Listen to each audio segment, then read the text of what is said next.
I have a problem with podcasting. I always have, and I'm always gonna. Showgirls is coming up next.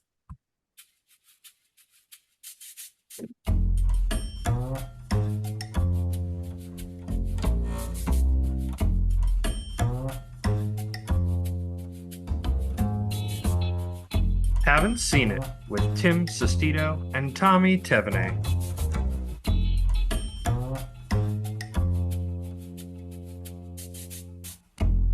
Hello, everybody. Welcome on in. Thank you all so much for listening today. This is a podcast where one of us is watching a movie for the very first time, and today that is myself. And Okay. myself.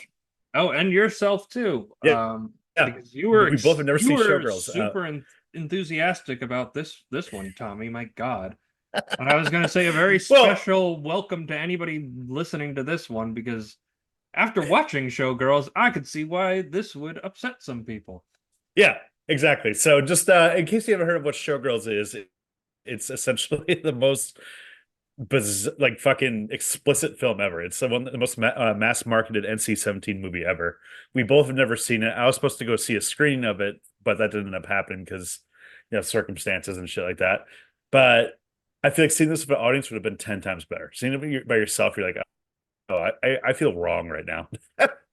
Yeah, I started it with my girlfriend Emily, and then 15 Great minutes start. into the movie, I turned it off and I put on What Women Want, Nancy Meyers movie, and I felt like that was a great What consolation women there. want is to not watch Showgirls, essentially. Well, that's pretty much what I Yeah, provided her with. I was like, because I yeah, texted you and I was like, "How bad is it?" You're like, "It's pretty bad, dude." I was like, "All right, well, yeah. I'm I was still gonna like, give it a don't. try. I'm gonna still give it a try." Anyway, I'm Your like, girlfriend's like, I'm why like, don't we how? watch this movie? I'm like, it can't be that bad, can it? And then Yeah, it was that bad. And then I turned it off early on into the the showing, which second you was go to strip good. club, you're like, let's change the channel. Yeah, I was like, "Yep, let's turn this off." Mom, if you're listening, just turn off this episode. Don't listen to this one. Okay. Yeah, yeah, exactly. This one's not for you. Yeah, not at all. It's a tough it's an interesting movie, and I think its legacy is kind of interesting. And obviously somebody like Verhoeven who had like he's European, so he like they tend to have a different view of sex and film, which is Hmm. why I think the film is this way. But I mean, Yeah, him coming off of RoboCop, Basic Instinct, they're able to use that momentum to get this film made. And they went in basically saying, like, we're making an NC-17 movie. We have no interest in making an R-rated movie. yeah. I mean, for those who don't really know what NC-17, basically it's like the rating system of the highest order. NC-17 means that no one above the age of 17 or above is allowed into this movie. So even if like you bring your kid, like your kid's not coming to see Showgirls. It's usually a rating that people try to avoid, like like the Friday 13th movies. Are like It's a we had kiss to cut.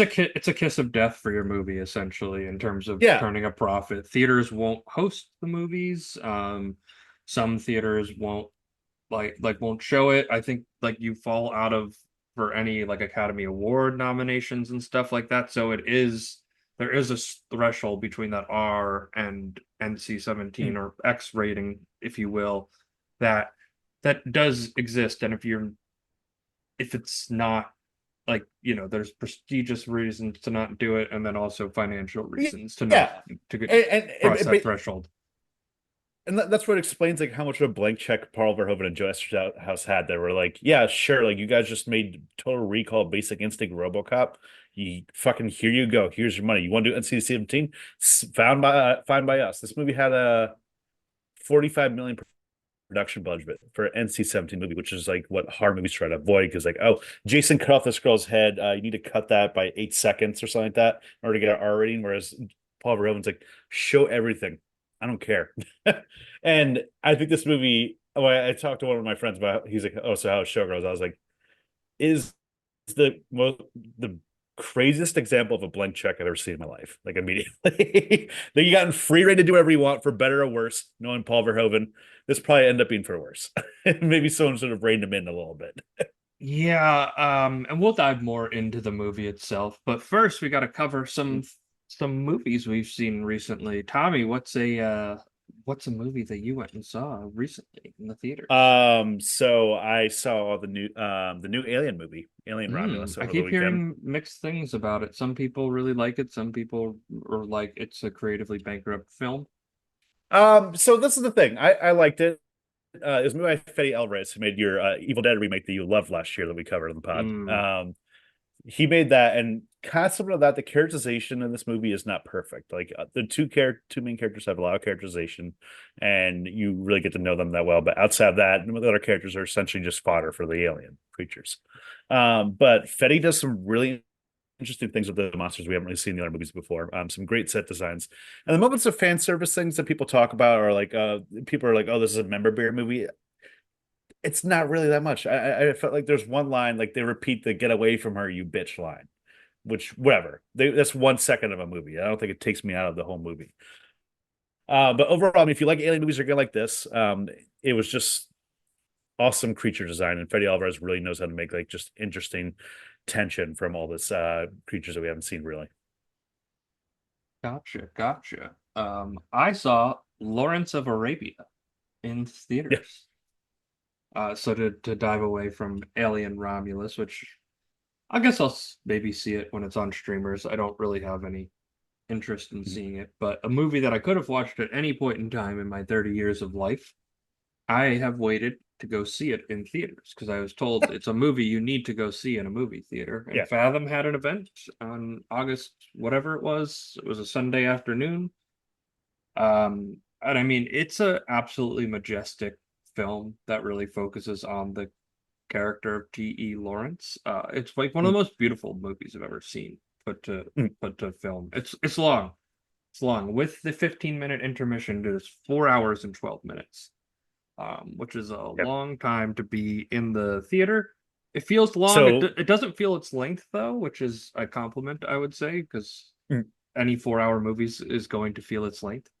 mm, Um, but I was like taken away by it's about a man who basically becomes a godlike figure to his men in the ground during the Arabian Revolt during World War One, becomes a god in himself and has that all stripped away. That's kind of what the story is about. It takes the politics of the time of like what was going on and it's there, but it's just in the background. It's not the central conflict of the film at all. I really, really loved it. Even Alec Guinness is there in brown face, which was interesting, but it doesn't feel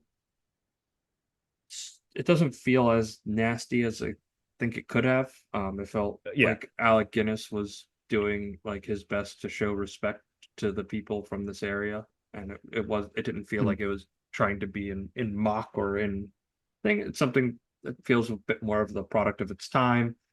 You mm. know, Peter O'Toole was unknown relatively at the time that he became cast as Lawrence, and I feel like Alec Guinness coming off Bridge of the River Kwai, wanting him to come in and take that like, lead name on the movie posters and during the advertising and stuff felt like something that they wanted to happen as well. Mm. But Yeah. maybe it's something we cover on the podcast one day, Tommy. Yeah, Timmy, how much were you like? I remember you were telling me like, oh, like there's screens of Lawrence Arabia in New York City. Do you want to go see that? Like, are you gonna go see that? Will? And I was like, no, dude, there's a screen of Showgirls at IFC Center I'm gonna go to. Like, that sounds fucking better. And you're like, you fucking jack. And I didn't Especially even end up going to the screening. especially after watching the screening Lawrence Arabia. of You're like, Showgirls, it's like the highest elevation of the art form itself, yeah, yeah, yeah. and then To like Showgirls, pure shit. which is like 2 steps away from not being a porno. So Yeah, it's very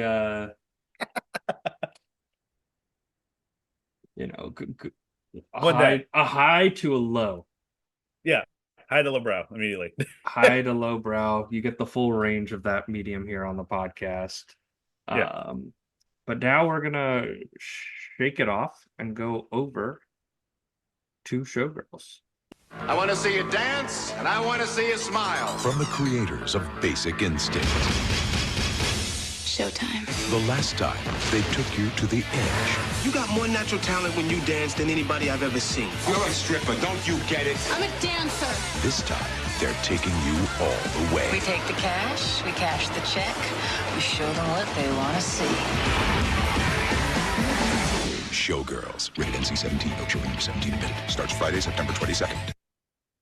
Yeah, so Showgirls follows a mysterious young drifter by the name of Nomi Malone, who hitches a ride to Las Vegas, where she works as a stripper and sets about clawing her way to the top of Vegas showgirls.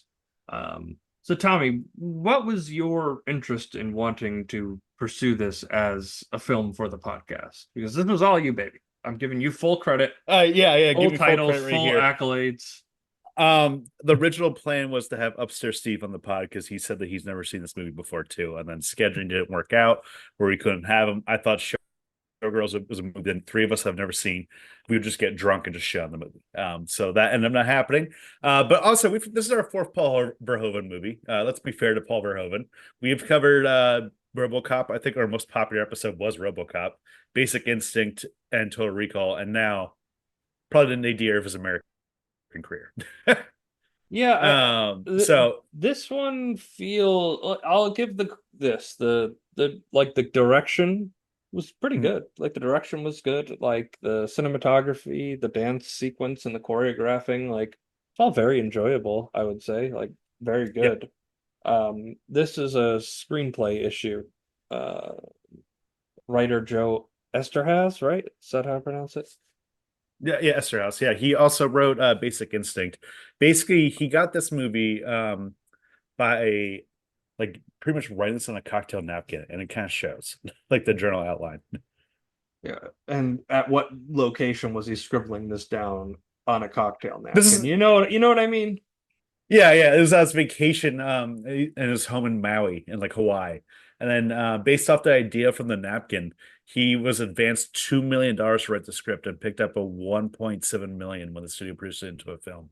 Basically, this is the era of like screenwriters just gained like a blank check. It was between him and Shane Black as the world's highest paid screenwriter, and Esterhaus had this for writing this movie, which you just submitted, and I'll admit too, the worst part of this movie is the screenplay, I'd say.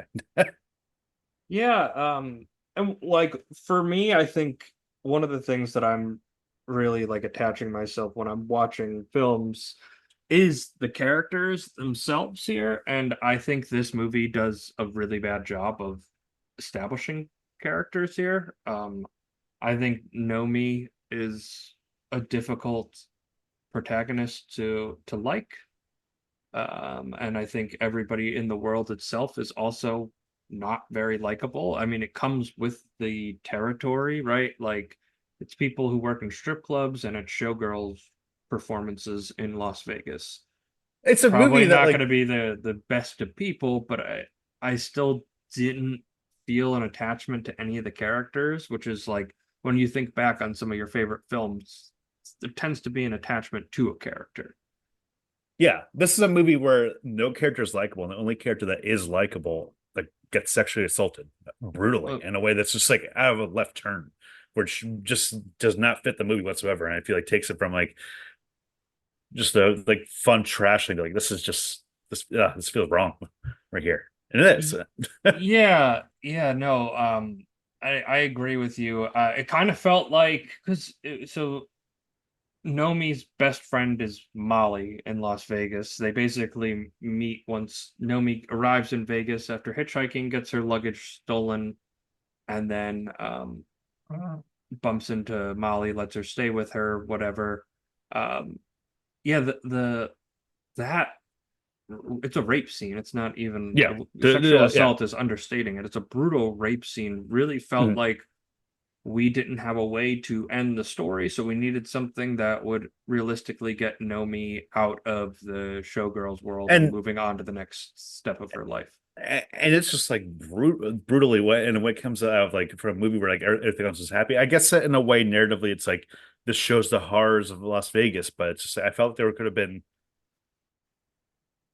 a different way to show that. You know, I Well, it mean, kind of we all showed know it that. with the boat show where they pay the girls $1,000 to do the dancing, and Mm, then the one guy comes up with the Japanese businessman and it's like, well, then we'll go and we'll hear Caesar sing, and then we'll have drinks back at my place later. mm. And then Nomi goes to Zach Carey, played by Kyle MacLachlan. But you could tell right here that Kyle was trying to not get typecast as Agent Dale Cooper for the rest of his life. This is like he had the emo Parker look the whole movie. I Like know he it looked. was it was He's that very little comb jarring. over right there. He's like, yeah, I'm edgy. I'm Kyle Yeah, MacLachlan. I'm edgy it in this was movie. clear. Well, because the interesting thing with Twin Peaks Fire Walk with Me, he's not really in that movie that much because he said to David Lynch, he's like, I'm really afraid I'm going to be typecast as this role for the rest of my life. Like, please don't give me this big position into this movie. And he just took a minor role down here. And then doing something like Showgirls, 3 to 4 years later, feels again kind of like a please, I have more of a range than Special Agent Dale Cooper. It's a movie. This is always funny, like listening on like the interviews back of the cast, like being like how they got into it. Where S. House is like just, I'm not S. House. McLaughlin was just like, yeah, like Paul Verhoeven made RoboCop, and like he just came off like 4 big hits in a row. Of course, I'm not going to say no to him. And then he apparently, Kyle MacLachlan, went to the premiere. He saw it as the first time he ever saw the finished film, and this is what he said. He said, "I was absolutely gobsmacked. I said, this is horrible, horrible." And it's a very slow sinking feeling when you're watching a movie and the first scene comes out and you're like, oh, that's a bad scene. But then you say, well, that's okay. Next one will do better. Somehow to convince yourself that's going to get better and just gets worse. And I was like, wow, that's crazy. So just like you can imagine yourself, you sign up to this movie, you think you're going to get a big time director, and you see it and you're like, what the fuck did I do? And I don't think his career really recovered from this. I mean, he came back as he has a different little status now as kind of like a weird alt kind of figure, but His status is kind of like t- doing multi-episode arcs on various successful television shows is Kyle MacLachlan's career arc after this movie. This kind of did tank his career a little bit. yeah, the extent where where he just had to take a break for a while. And worst of all was Elizabeth Berkley's career, how she ended up at where she got fired by her agent after this movie came out, which Jesus Christ. She got the Razzie, I believe that year, at least was nominated for it. And pretty much no one would take her call in Hollywood pretty much after this happened. She was known for like Saved by the Bell. She was Jessie. I didn't really watch that show that much. Did you growing up? No, Saved by the Bell is like they call it a 90s show, but it's definitely more of like a late 80s, early 90s show. Like it was off the air by the time we were born. Yeah, true. But this is her trying to go into like mainstream career. And again, like how McLaughlin be like, oh, he just discovered like Sharon Stone in Basic Instinct. Of course I'm gonna like go in the movie Paul Verhoeven. And it had the opposite effect. Pretty much it killed her career. Dead on arrival right there. Well, And so how do you think she was in the movie? Do you think it was warranted? I think in the time of the 90s, which is interesting because like it was in the peak of like erotic thrillers. I think this one I think the character was so unlikable, and I think part of that came from like not telling the audience her backstory until it's revealed to us at the very end. Makes us lose this And what even was sympathy for it was not kind of part of the script? it was very half baked too. Yeah, what was the thing? It was like, oh, like you robbed stores. Your dad killed your mom and then killed himself. You ran away from an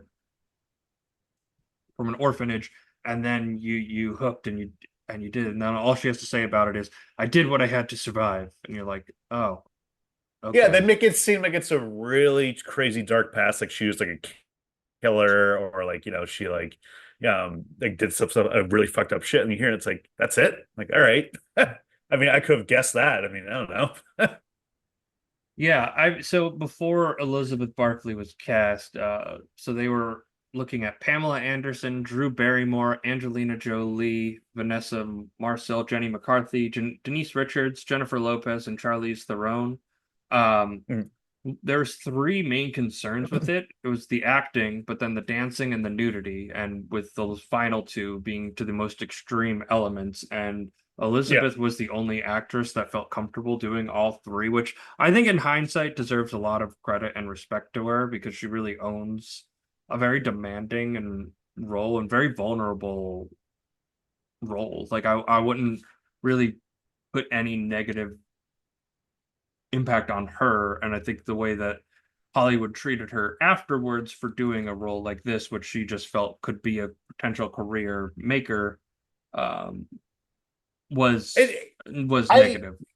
I think that at the end of the day, she was doing what Paul Verhoeven wanted her because people are saying she has like an uppity performance and stuff like that, but it didn't bother me in a way. She and like you said, the credit to her work, she worked 16 hours a day in totally nude and high heels while filming the dance scenes. Like that's insane to think about. Like that takes a lot of fucking guts to do that to say the least. Yeah, at least commend that. And I even look at it, think of somebody like Angelina Jolie, Charlize Theron, right? Like two Academy Award winning actresses. Like, do their performances really elevate this movie? Because most of the performance is dancing and being comfortable and confident while nude during a scene. Like, like she didn't Nomi didn't really have a character. Her character was just like mistrusting grifter that will do anything to become a star.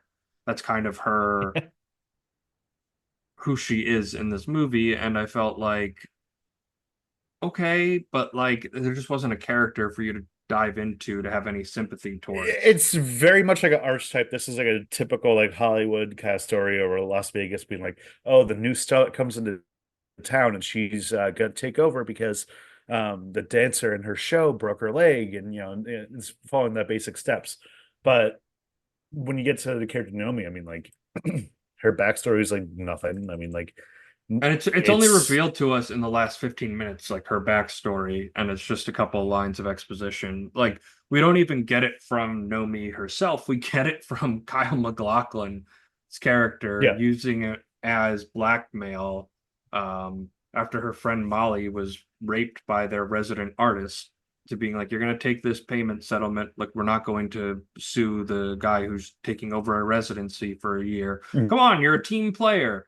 And it's like we don't even get to see her live that trauma and explaining that to Zach. We just see him like reading it like facts off a piece of paper.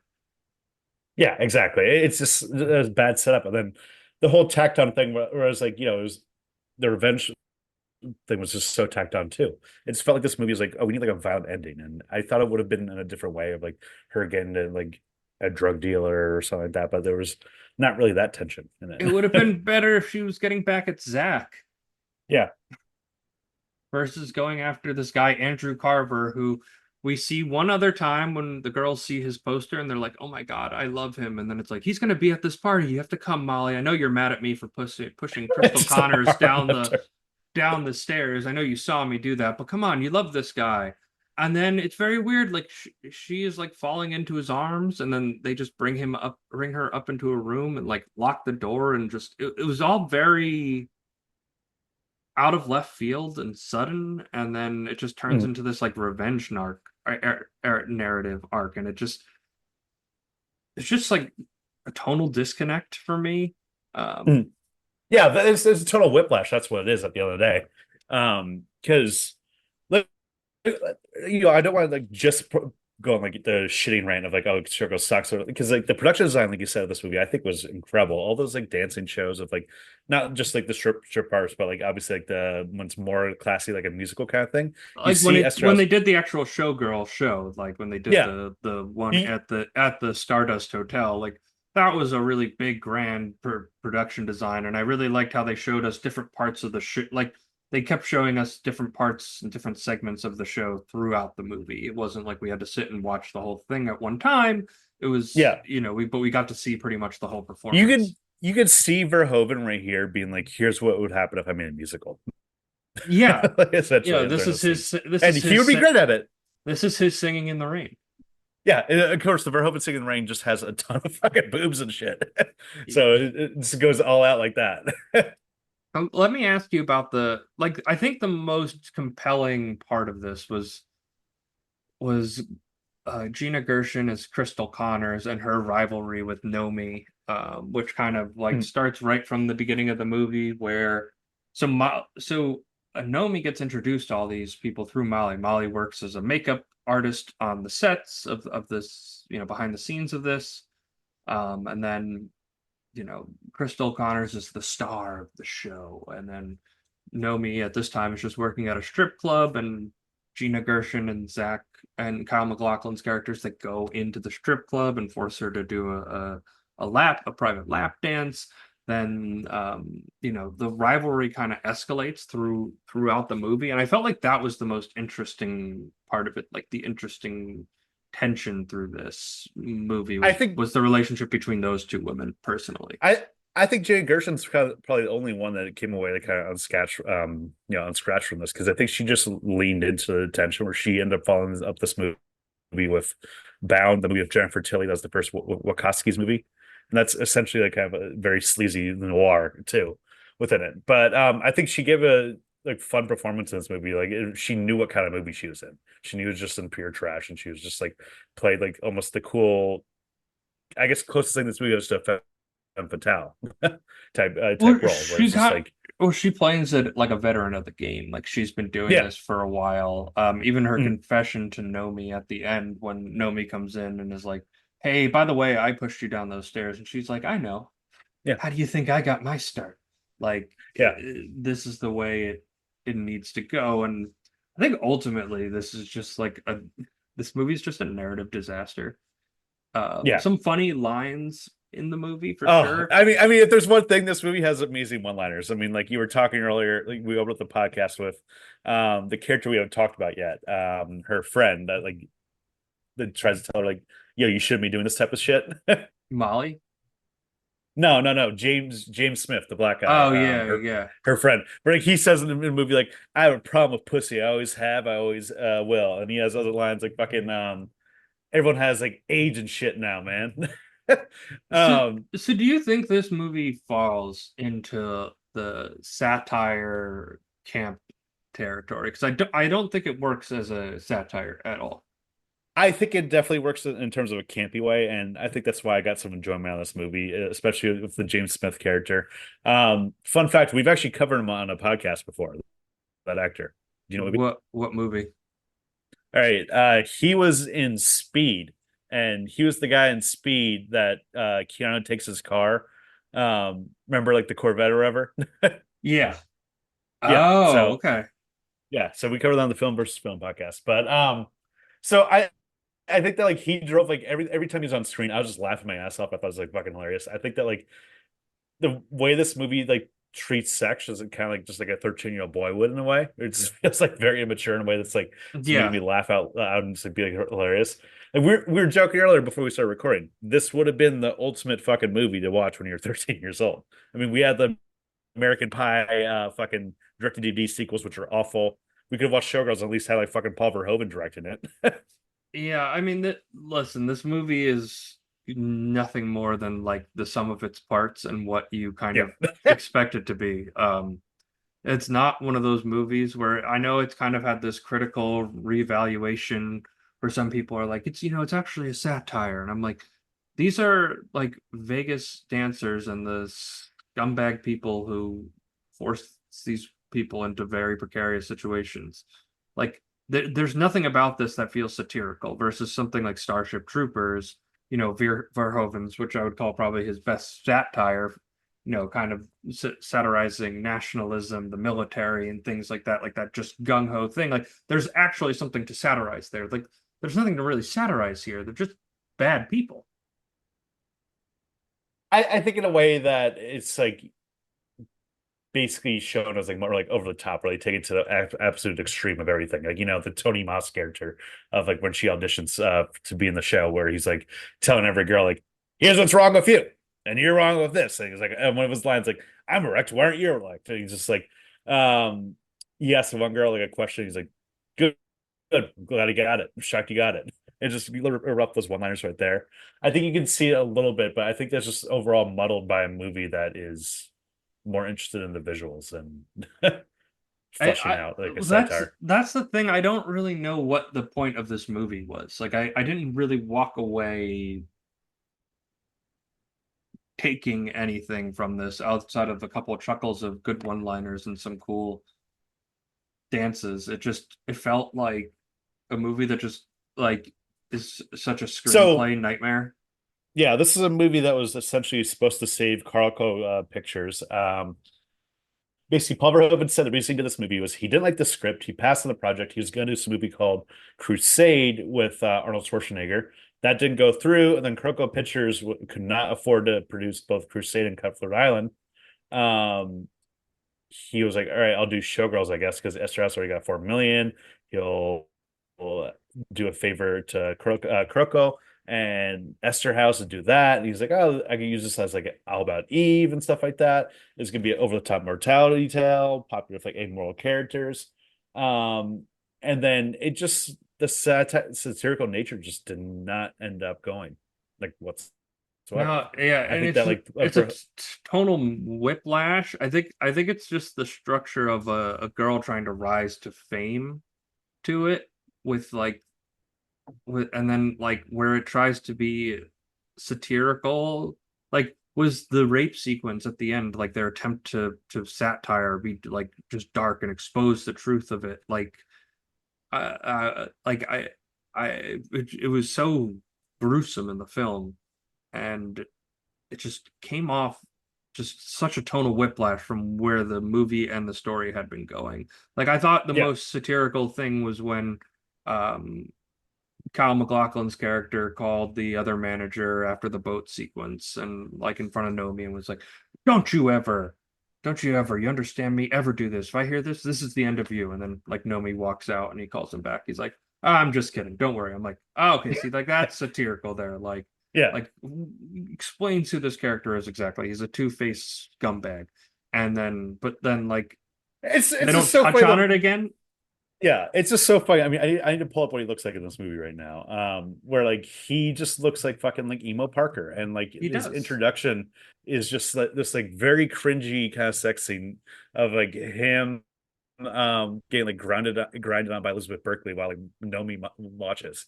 Or not Nomi, Gia Gershon watches. And the Yeah. whole movie, it's like the whole thing is like, oh, he came in his pants or something like that. It's like, what? This is an introduction to our character. What is this movie I'm watching right now? Yeah, dude, I turned it off Was that when he right turned it off? before Was that. that when he turned it off? Before that, I turned it off I before was that. like, that was dodging a bullet right there. You could have just like Mm, paused right there. Your girlfriend be like, "All right, I'm leaving. Don't yeah, talk to me for a week." yeah, that one. Yeah, I But did go to the screening because some one of my friends wanted me to like stay and like Rye hang out with him, and then like one of my friends fell through, and then one of my other friends was like, "Oh, like I'm available." I was like, "I really don't." I told her I was like, "I really don't think you're gonna want to like Showgirls. Like you should not see it." this might be a movie where you genuinely walk out of the theater. Yeah. That being said, if I saw it in theaters, I felt weird about seeing this in theaters by myself. Would have had to wear extra long trench coat, get some stairs. Sunglasses and a top hat, and Yeah, leave 20 minutes into the movie. just run out. I feel like seeing this in a theater, though, in all seriousness, would have been really fun. Just hearing people laugh at the fucking bullshit, stupid lines, the performances. I think also just the sound design of this movie was incredible during like all the different musical scenes, and that would I have been really cool to see in the kind theater. of think maybe there's just me speaking, but like I felt like given the trash subject nature and the trash of the screenplay itself, like Verhoeven was just too good for this movie. I don't Yeah, know if that like really makes sense, but I feel like I would have maybe enjoyed it more if a lesser director had worked on it. Like because I think it would this have is a highlighted the camp and like a little bit more where he's almost able to like camouflage it. yeah, this is a amazingly directed movie of a terrible screenplay, and just like the most trashy subject matter ever. I mean, I think I love Verhoeven in general. I mean, I went through my Verhoeven run 2 years ago, where like, Starship Troopers awesome, RoboCop awesome, Total Recall awesome, Basic Instinct fucking awesome. But Basic Instinct like it has an actual plot behind it and characters you actually care about compared to this, where like it's like it's underdeveloped characters. It's weird that this Esther House just he got too high on his own supply.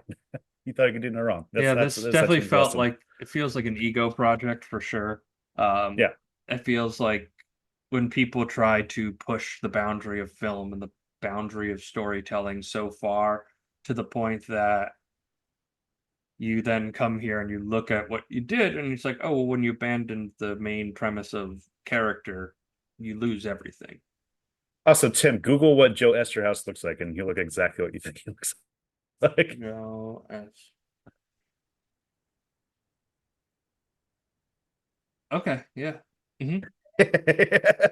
The big ass fucking beard and everything, long ass hair. He looks so he looks like Nick Mangold, who was like an offensive lineman for the New York Jets for years, mixed with a Yeah, little bit of Dog the Bounty Hunter. exactly. Uh, It's fucking amazing. I'm not shocked that's the guy who wrote Basic Instinct and Showgirls. he also had a feud with Mel Gibson. Mel Gibson commissioned Esterhaus to write a screenplay, a historical biopic on Judah and the Maccabees titled MCKBI. Um, in a 2008 interview, Esterhaus wrote that Mel shared the mindset of Adolf Hitler. Again, not a guy you really want to get compared to. Yeah. And they were just, it's about anti-Semitism, and then Esterhaus wrote a bad script, and it didn't go through. But I watched a Mel Gibson movie, and he was very charming. But I know he's not really a great person, but that's all right. Yeah, exactly. In terms of separating the art from the artists. I am a star. I'm a star, I'm a star, I'm a star. I am a big, bright, shining star. You know what? Speaking of a movie that actually handles, you know what I mean? Like, I was just thinking that too. Like Boogie Nights is the perfect example of this lowbrow content and elevating it. Did Showgirls walk so Boogie Nights could fly? Maybe. I wonder if Showgirls Maybe. was an inspiration. I mean, they're two kind of different courses, I guess, but it's still all the same lowbrow. It definitely had to be within like the mindset, at least at the foreground right there. And I'd say Boogie Nights is a movie you could show your girlfriend. Showgirls, maybe not so much. Yeah, well, Boogie Nights is about characters, and it's about a lost family found, where this is just drifters drifting and Drifting around. no characters explained to us. So speaking of that, because we've been speaking nothing but love to this movie, I actually think the performances were all across the board pretty good. Like again, well directed. I didn't, maybe not Elizabeth Berkley, especially in that pool scene. Wacky waving inflatable arm flailing tube man in the pool, baby. And also, what the fuck was that pool? That was the most incredible looking pool I've ever seen. Oh, it was great. It was great. Just like, if there's one thing I can talk about this movie, I just loved all the like the 90s like fucking late night like cheese kind of thing. Listen, the production design was there. Okay, they, unlike these Disney T Plus shows that get like $200 million budgets for 8 episodes, and you're like, where the hell did the budget go on this? This took all $40 million of its budget and it used it. Effectively, no, but it used it. And you could see that throughout the film. You could see it littered and sprinkled throughout the film. There's a part where I like to shout out Robert Davi, who's also in Die Hard as Special Agent Johnson. No, the other one. He, as it was like the guy in the beginning, like the first club she goes Torres, to. Yeah, he's the strip club owner. Yeah. I thought that he was like perfectly seedy for a movie like this. He was perfectly seedy. Perfectly seedy. If I had to pick my pick, I would say Gina Gershon, I think, was the best performance in this movie.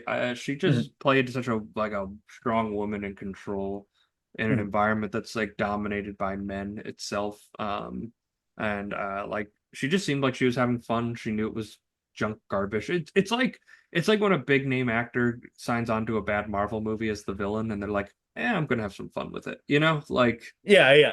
Well, exactly, like I said earlier, she knew what movie she was in. I felt like the other people didn't, and not everybody else realized what movie they were in. Kyle MacLachlan thought he was making like a fun, like cool movie of Paul Verhoeven. It's gonna be it's gonna be the summer's hit. Elizabeth Berkley thought that she was becoming a Hollywood star, but not. That did not work out for her. But I think if I had to pick my star of the show, it would be Gina Gershon. I enjoyed her performance as Crystal Connors. Yeah, I'll go for you overall. I'm gonna say Gina Gershon. I think she was the best performance, and just was locked into Verhoeven's vision here. Again, Robert Davi was fun, but he was just not in the movie enough. There's a Yeah, lot of exactly. fun little performances. Lynn Tucci as Henrietta Mama Bazoom. Yeah, Who she was was fucking the cool. she was the she was meant to be the comic of the strip club. She was pretty funny, but other than that, it was average performances across Tony the board. Moss. Tony Moss is just doing that one lineup where like she's auditioning and just criticizing every single girl. They Alan have to, Rachins. yeah. So I have to shout that. That was fucking hilarious. That made me chuckle a lot. You know, there's a sequel to this. There's a sequel to this movie? Yeah, it's an unofficial sequel made by the actress who played Penny, which doesn't really leave a mark. And she made a sequel to this in 2011, apparently. Who's Penny? Exactly. She's Penny not was even one of the in. girls. She's not even on this list of the cast here. Penny, what's the name of the sequel? I need to know. I need to know, Tommy. You can't just say that I and think then it's called not. like, I think it's called Showgirls 2 Pennies from Heaven. Yeah, Pennies from Heaven. Showgirls to Um, Pennies from Heaven. Oh my God. Glenn Plummer comes back. Who's Glenn Plummer? Oh, yeah, Oh, her friend. Joe Esterhaus wrote it. I guess it's probably just characters. Rhino Rifle wrote it and directed Oh, it and stars in it. that's the person who plays Penny. Wow, you know what? Fun enough. This has a lower score. I'm looking at the trailer right now. Oh my God. This is awful. Oh, this is some B movie nonsense here. So like this Oh, is like the equivalent of like what we were talking about earlier, where like I'm throwing it on two right now. Oh God. was she the one that ends up marrying Plummer's character? Yeah, yeah. Oh boy. Oh, she was in Mulholland Drive. So the second time we're covering her as well. Then she was also in Trasharella, which usually a good sign of your career. Yeah, And yeah, then exactly. Showgirls 2, Pennies from Heaven, with a solid 1.9 on IMDb. Honestly, That Tommy, I didn't even know the scoring went that low on IMDb. that's impressive. Whereas Showgirls has like a 5.5, which I think 5.1, that's fair. There's also You Don't Know Me, which has 6.7, which I'm seeing here. Yeah, we're really doing everything in our power to not discuss this movie. Would it work as a Muppet adaptation or not? Because that's a pretty Oh, short answer.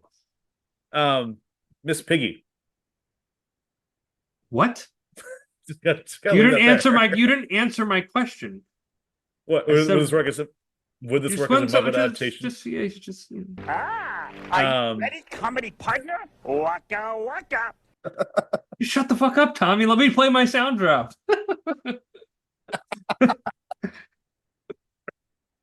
um, Janice would be Elizabeth Berkley, and we're not going deeper into that.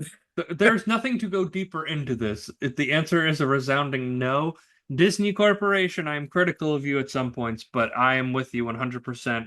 We will not be adapting our beloved Muppets into the You have movie one you Showgirls. have but you take the character Tony Moss and put him in the chair of the old Muppets, and then it's magic. Maybe, maybe, Yeah. maybe. All right, Tommy. We've stripped the meat off this bones. We're on Showgirls 2 Pennies from Heaven now. Give me your score out of 5. Review tab. This is a movie that like I'd say overall just is just insane in like every stretch of the word. I thought this movie hilarious throughout. Like I just was entertained even though I knew this was trash. Verhoeven just knows how to direct out a fucking movie. I mean, great sound design. Just terrible script, terrible script. So I'm like thinking like I went 2.5 out of 5. This is just better than I thought. I think because Verhoeven it brings at least a star and a half right there. And if this was directed by anyone else, this would be not nearly as. Yeah, you're right. Verhoeven gives the movie a star and a half, and that's where I'm going to Yeah. give it. I'm going to give it a 1.5 out of 5. This movie is garbage. Yeah. It's better left in the recesses of single men renting it in the 90s from VHS stores. That is where it belongs. I don't think it's a movie that has any value retained. Yeah, there's some funny, like campy one-liners in there, but you could find better movies with just better stories, better characters. And this, it just kind of lacks all of that here. Verhoeven puts this movie on his back, man. He puts this movie on its back. Literally. Because this movie sucks. I don't ever want to watch it again. And yeah, 1.5 out of 5. This movie Is that the sucks. lowest star you've had? I think this is matching my review of The Perks of Being a Wallflower, which we both just despised. Yeah. I also think I gave Evil Dead 2013 something pretty low too. You watched on a bad day. I watched it on a bad day. The movie sucked. Yeah. Well, Showgirls, I think because of the camp factor, that's what brought it to 2.5. And I feel like I'm never gonna watch this movie alone again. But I am gonna watch. I feel like I'd see this in a movie theater. It'd be fun to see for a crowd. Sure, it would Get be. really drunk and tuned up. What kind of you get movie? really drunk and tuned. What kind of movie theater, Tom? Porno theater. There's no movie theaters in New Haven. There's only porno theaters. It's the life I have. Nice, it's 1970s Times Square by you, man. Yeah, exactly. Apparently, so If you follow our recommendations of movies to watch, do not watch it. That is my recommendation to you. yeah. Overall, don't watch. So, how glad are you to cover Showgirls? You glad if I saw it? I'm glad it's over. Is that it for Verhoeven for us? I think that might be it. No, we could find somebody who hasn't seen Starship Troopers. That's true. We'll find somebody to do. I mean, we're definitely not doing Hollow Man. We could do I would rather do Hollow Man than this again. Maybe I don't know about that. Yeah, Hollow Man's a wow. I mean, we could do some of his like European stuff. Oh yeah, shit. I have not seen a single European Verhoeven movie. So stay tuned. That's for gonna more do Verhoeven. that's gonna do numbies, man. That's gonna do That's gonna do numbies, man. Just That's what the people are asking. 1983 Dutch psychological erotic thriller called The Fourth Man. Yeah, that's gonna do numbers, just like Showgirls. Hey! Our most popular episode is RoboCop. Maybe we just become a Verhoeven podcast, and we slowly, one by one, cover every lose our audience. Yeah, lose our audience immediately. Like, okay, the Showgirls are stretching it, but after they got the Showgirls, it was like, did they really need to cover Soldier of Orange? No. So it's probably like, yeah, you actually should. It's an amazing movie. All right, Tommy. Any final thoughts before we wrap up this episode? Thank you guys so much for listening. I apologize if you watched the movie. You can follow us on social media. That's at Seen It Pod. You can that's on Twitter, Instagram, TikTok, and Threads occasionally. And leave us a 5-star review, Apple, Spotify, wherever you get the podcast. Really helps us out, helps us grow the show. And next week, Tim, are we finally covering The Mask? Is that happening? Let's say we're going to cover The Mask, and then let's see what happens during the week. And if something hits our whim, I kind of like having a movie we just keep pushing down the road. Yeah, kind of like like having a movie we kick the can down the road on. A little Jim Carrey movie. Yeah. Oh, hey, Jim Carrey movie. Oh, we could cover the Crow. New Crow's coming out this weekend. Have you never seen The Crow? I watched it technically 2 months ago, but we can count it. We could count it. I saw it at a drive-in movie theater before Pulp Fiction. So yeah, we'll debate. The Crow's not that good either. Yeah, we're coming off these like lists of heaters into Showgirls, and it's like let's do The Crow, man. Let's get trashy. Crow's not like on the level of Showgirls. No, it's not. But it's like emo trash, you know. But yeah, all right. So stay tuned for whatever movie we cover next. Depends if we really want to keep pushing The Mask down the road or not. But thank you all so much for listening today. We will see you next time.